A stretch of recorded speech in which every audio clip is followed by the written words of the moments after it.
कक्षा 9वीं के गणित के अध्याय 1 संख्या पद्धति की प्रश्नावली 1.2 के सभी प्रश्नों को हल करेंगे।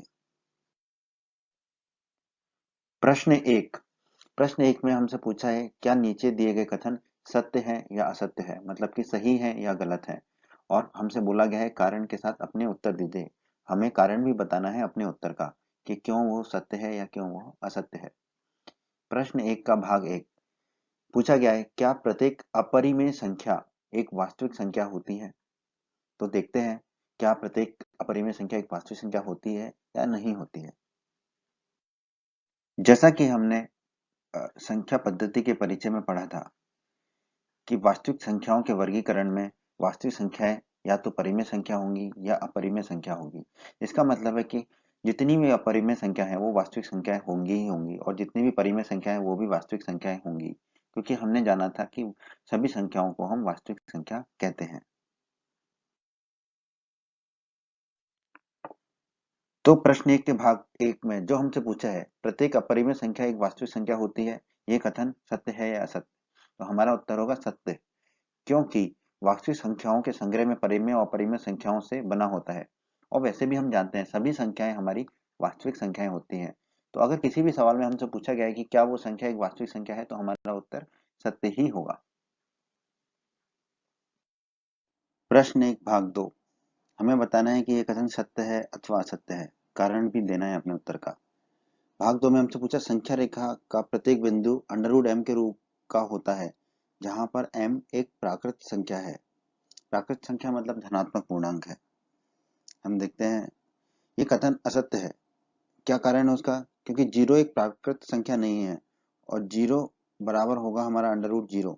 तो शून्य जो है, शून्य को हम संख्या रेखा पर निरूपित नहीं कर पाएंगे √0 के फॉर्म में, क्योंकि m जो है वो है हमारा प्राकृत संख्या, और अगर m प्राकृत संख्या है तो m का मान जीरो नहीं होगा।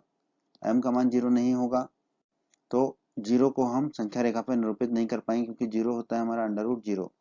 m एक प्राकृत संख्या है तो संख्या रेखा पर जीरो नहीं होगा, शून्य नहीं होगा। तो इस प्रश्न का उत्तर है असत्य। भाग 3 हमें कथन दिया हुआ है क्या प्रत्येक वास्तविक संख्या एक अपरिमेय संख्या होती है। हमें बताना है ये कथन सत्य है अथवा असत्य है, और हमें उसका कारण देना है। तो प्रश्न को देखकर ही हमें पता चलता है कि प्रत्येक वास्तविक संख्या एक अपरिमेय संख्या हो ये जरूरी नहीं है, क्योंकि वास्तविक संख्या या तो परिमेय संख्या होगी या अपरिमेय संख्या होगी। तो वास्तविक संख्या हमारी परिमेय संख्या भी हो सकती है।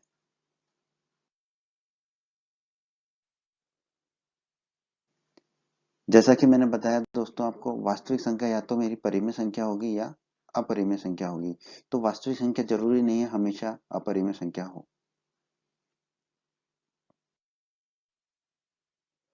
तो इस प्रश्न का हमारा उत्तर होगा असत्य, क्योंकि वास्तविक संख्याओं का संग्रह परिमेय और अपरिमेय संख्याओं से बना होता है। इसलिए सभी वास्तविक संख्या जरूरी नहीं है कि अपरिमेय हो, लेकिन हाँ, सभी अपरिमेय संख्या वास्तविक संख्याएं अवश्य होंगी। उदाहरण हम देख लेते हैं, दो वास्तविक संख्या है किंतु अपरिमेय संख्या नहीं है। तो इस प्रश्न का हमारा उत्तर है असत्य। प्रश्न 2 क्या सभी धनात्मक पूर्णांकों के वर्गमूल अपरिमेय होते हैं? यदि नहीं तो ऐसी संख्याओं के वर्गमूल का उदाहरण दीजिए जो एक परिमेय संख्या है। देखते हैं दोस्तों, इसका उत्तर है नहीं। सभी धनात्मक पूर्णांकों के वर्गमूल अपरिमेय नहीं होते हैं। कुछ धनात्मक पूर्णांकों के वर्गमूल परिमेय भी होते हैं। तो आइए हम ऐसे कुछ धनात्मक पूर्णांकों के वर्गमूल के उदाहरण देखते हैं जो कि परिमेय होंगे। उदाहरण के लिए देखिए √4। √4 क्या होता है? दो। दो तो एक परिमेय संख्या है। उसी तरह √9। √9 क्या होता है? तीन। तीन क्या एक परिमेय संख्या है। उसी तरह √25। √25 क्या होता है? पांच। पांच क्या एक परिमेय संख्या है। अतः इससे यह भी सिद्ध हो जाता है कि सभी धनात्मक पूर्णांकों के वर्गमूल अपरिमेय नहीं होते हमेशा, वो परिमेय भी हो सकते हैं। तो प्रश्न 2 का हमारा उत्तर होगा नहीं है।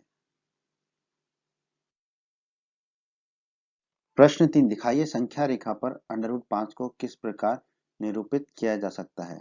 देखते हैं हम इसे कैसे निरूपित करेंगे संख्या रेखा पर। पाइथागोरस प्रमेय लागू करके हम देख सकते हैं √5 हमारा कितना होगा? √4 + 1। √4 + 1 में 4 को क्या लिख सकते हैं? 2 का स्क्वायर, और 1 को लिख सकते हैं 1 का स्क्वायर। तो अब आप इस चित्र में देखिए, इस चित्र में ओ ए कितना है 2, ए बी कितना है 1, तो ओ बी कितना होगा हमारा पाइथागोरस प्रमेय से √5, क्योंकि ये हो जाएगा हमारा √5 बराबर हो जाएगा हमारा √4 प्लस 1। √4 क्या होगा, √2 का स्क्वायर प्लस 1 का स्क्वायर। ठीक है, अब इसी चित्र को हम यहाँ पर संख्या रेखा पर लेके आते हैं। ओ ए है हमारा 2, ए बी है हमारा लंबवत 1, ओ बी हो गया हमारा पाइथागोरस प्रमेय से √5। अब हम ओ बी को त्रिज्या मानकर एक चाप खींचते हैं संख्या रेखा तक, जो कि संख्या रेखा पर काटेगा पी पर। तो जो हमारा ओपी होगा वो भी कितना हो जाएगा हमारा √5, क्योंकि ओपी बराबर क्या होगा, ओबी बराबर √5। तो इस तरह हम संख्या रेखा पर √5 को निरूपित कर पाएंगे। यही √5 को संख्या रेखा पर निरूपित करने की विधि है। ठीक है, इसमें और भी क्वेश्चन दे रखा है आपको, थोड़ा इंट्रोडक्शन क्वेश्चन का मैं डायरेक्ट बता देता हूं आपको किस तरह से आपको ये स्क्वायर रूट स्पाइरल बनाना है। ठीक है, इतना तो हमें बुक में ही दिया हुआ जितना आपके सामने। तो इसमें वही पाइथागोरस का कॉन्सेप्ट फॉलो होगा। बेस लेंगे हम 1, मतलब 1 का स्क्वायर 1 ही होता है, और 1 का स्क्वायर परपेंडिकुलर भी लेंगे हम 1। मतलब हमें परपेंडिकुलर जो लेना है ना 90 डिग्री के एंगल से, हाइट जो भी लेनी है हमें वो हमेशा 1 ही यूनिट लेनी है। ठीक है, बेस हम 1 है, परपेंडिकुलर 1 है, तो हाइपोटेनियस क्या हो जाएगी √2। ठीक है, अब क्या करेंगे, √2 को हम ले लेंगे बेस, और परपेंडिकुलर वही 90 डिग्री का एंगल बनाएंगे बेस पर 1 यूनिट। तो अगली यूनिट क्या आएगी हमारी √3। ठीक है, अगली लाइन जो आएगी P3, मतलब ये वाली लाइन जो आई ये आई हमारी √3। इसी तरह से √3 को बेस ले लेंगे और इस पर 90 डिग्री एंगल कंस्ट्रक्ट करेंगे और इसे परपेंडिकुलर 1 यूनिट तक बढ़ाएंगे और इसे ज्वाइन कर देंगे O से। ये हो जाएगा P4, ये आएगा हमारा √4। ठीक है, इसी तरह से इस पे √4 को बेस ले लेंगे, परपेंडिकुलर ड्रॉ करेंगे और इसको ज्वाइन कर देंगे, तो ये आएगा √5। ठीक है, इसको कंप्लीट मैं बना के दिखाता हूं आपको, मतलब इसे हल्के में ना ले, क्योंकि ये काफी अच्छी सीखने के लिए हमें है। अगर हमें नंबर लाइन पर √5 शो करना है तो √5 से लेके बहुत सारी चीजें, मतलब √2, √3, √4, √5 बहुत सारी चीजें हम नंबर लाइन पर इसके थ्रू शो कर सकते हैं। ये रूट स्पाइरल क्या होगा, धीरे धीरे कहां तक पहुंच जाएगा, कुछ यहां तक इस तरह से पहुंच जाएगा। ठीक है, यहां पर जो वैल्यू आएगी अप्रोक्स √17 तक लगभग ये बन जाना चाहिए सभी का। ठीक है, √17 तक बन जाता है, √15 तक बन जाता है, ये ऐसे पूरा इधर से घूम के आएगा और √17 तक या 15 तक या 14 तक भी बन जाता है, तो भी आपका बहुत अच्छी एक्टिविटी हो जाएगी आपकी। ठीक है, तो पेज पर चलते हैं, इसके लिए किस तरह से कंस्ट्रक्ट करनी है। ठीक है, तो कॉन्सेप्ट आपको समझ में आ गया होगा कि स्क्वायर रूट स्पाइरल हमें किस तरह से कंस्ट्रक्ट करना है। ठीक है, उसके लिए हमें जरूरत होगी स्केल, डी, कंपास और पेंसिल। यहां पर पेंसिल की जगह मैं स्केच पेन का यूज कर रहा हूं। तो सबसे पहले हमें क्या करना है, सबसे पहले 1 यूनिट डिस्टेंस लेना है हमें। ठीक है, तो यहां पर 1 यूनिट डिस्टेंस लेते हैं, 5 से 6 तक कर लेते हैं। ठीक है, तो 1 यूनिट डिस्टेंस ये हो गया 1 यूनिट डिस्टेंस। इस पर हमें परपेंडिकुलर ड्रॉ करना है 1 यूनिट डिस्टेंस ही। ठीक है, तो डी की मदद से हम इस पे परपेंडिकुलर ड्रॉ करेंगे 1 यूनिट। ठीक है, तो इसे हम बढ़ा देंगे 1 यूनिट तक। ठीक है, तो ये 1 यूनिट डिस्टेंस तक इसे बढ़ा देते हैं। 1 यूनिट ये हुआ, 1 यूनिट ये हुआ। ठीक है, इसे ले लेंगे हम O, ये होगा पॉइंट हमारा P। अब ज्वाइन कर देंगे हम O, जो हमारा ऊपर वाला पॉइंट होगा ये हो गया हमारा P1। ठीक है, अब O P1 को हम कर देंगे ज्वाइन। तो पाइथागोरस के अकॉर्डिंग बेस 1 है, परपेंडिकुलर 1 है, तो हाइपोटेनियस क्या हो जाएगा √2। अब आगे क्या करेंगे, हम इसको बेस ले लेंगे, √2 जो हमारी लाइन है O P1 जो है ये वाली लाइन है, इसे ले लेंगे हम बेस। ठीक है, और यहां पर कंस्ट्रक्ट करेंगे 90 डिग्री का एंगल। तो यहां पर ये बेस लेते हुए इसे 90 डिग्री का एंगल बनाएंगे। ठीक है, और इसे भी परपेंडिकुलर, मतलब जो भी हमारी हाइट होगी उसे हमें एक्सटेंड करना है सिर्फ 1 यूनिट। हमेशा हाइट हमारी 1 यूनिट ही रखनी है आपको। तो ये 1 यूनिट डिस्टेंस किया हमने, ये पॉइंट रख दिया हमने P2।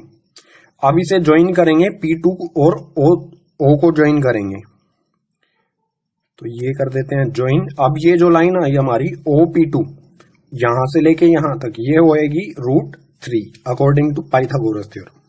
ठीक है, इसी तरह से इसको आगे बढ़ाते रहेंगे हम। अब इसको बेस ले लेंगे √3 वाली लाइन को और इस पर कंस्ट्रक्ट कर देंगे 90 डिग्री का एंगल और उसे एक्सटेंड कर देंगे 1 सेंटीमीटर तक। ठीक है, ये निशान लगाया और इसे 1 यूनिट बढ़ा देंगे। तो 9 से 8 तक करूंगा तो 1 यूनिट हो जाएगा। ठीक है, अब इसे ज्वाइन कर देंगे, इसे ये पॉइंट हो गया P3, अब इसे ज्वाइन कर देंगे OP3 को। ठीक है, ये कर दिया ज्वाइन, तो ये लाइन आई हमारी √4। ठीक है, मतलब OP3 पे हमारी ये लाइन आई है, यहां पर लिख देता हूं मैं OP3 इक्वल्स टू √4। इसी तरह से अब यहां पर फिर से 90 डिग्री का एंगल कंस्ट्रक्ट करेंगे, तब तक करते जाएंगे तब तक कि हमारा स्पाइरल नहीं बन जाता, पूरा एक सर्कल सा नहीं बन जाता। ठीक है, OP3 को हमने लिया बेस और 90 डिग्री का एंगल कंस्ट्रक्ट कर देंगे। ठीक है, ये बना 90 डिग्री का एंगल, इसे भी 1 सेंटीमीटर परपेंडिकुलर जो लाइन होगी हमारी वो हमेशा 1 सेंटीमीटर तक ही उसे एक्सटेंड करना है। तो 10 से लेके 9 तक रखा इसे 1 यूनिट और इसे ज्वाइन कर देंगे O से। ये पॉइंट हो गया हमारा P4। OP4 कितना होगा, ये था √4, 1 इसे किया तो अकॉर्डिंग टू पाइथागोरस OP4 होगा हमारा √5। ऐसे ही हम इसको कंस्ट्रक्ट करते जाएंगे आगे। ठीक है, इसे 1 सेंटीमीटर फिर से बढ़ाते जाएंगे और हमारा रूट स्पाइरल तैयार हो जाएगा। फिर से 1 सेंटीमीटर इसे एक्सटेंड करेंगे, तो यहां 3 से 4 तक बढ़ा दूंगा इसे, ये हो गया 1 सेंटीमीटर। ठीक है, हर जगह यहां पर 90 डिग्री का हमने एंगल बनाया है। अब इसे भी ज्वाइन कर देंगे, ये पॉइंट हो जाएगा हमारा P5। इसे भी ज्वाइन कर देंगे O से। ये थोड़ी सी लाइन गड़बड़ हो गई है, मतलब OP5 क्या होगा हमारा √6। ठीक है, ये वाली लाइन हुई √6। इसी तरह से इसको बेस ले लेंगे, हम OP5 को बेस ले लेंगे और इसे ड्रॉ करेंगे, इस पर परपेंडिकुलर ड्रॉ करेंगे। सभी परपेंडिकुलर की हाइट ध्यान रखना आपको 1 यूनिट होनी चाहिए। ठीक है, उसके बाद ये हो गया P6, इसे कर देंगे ज्वाइन O से।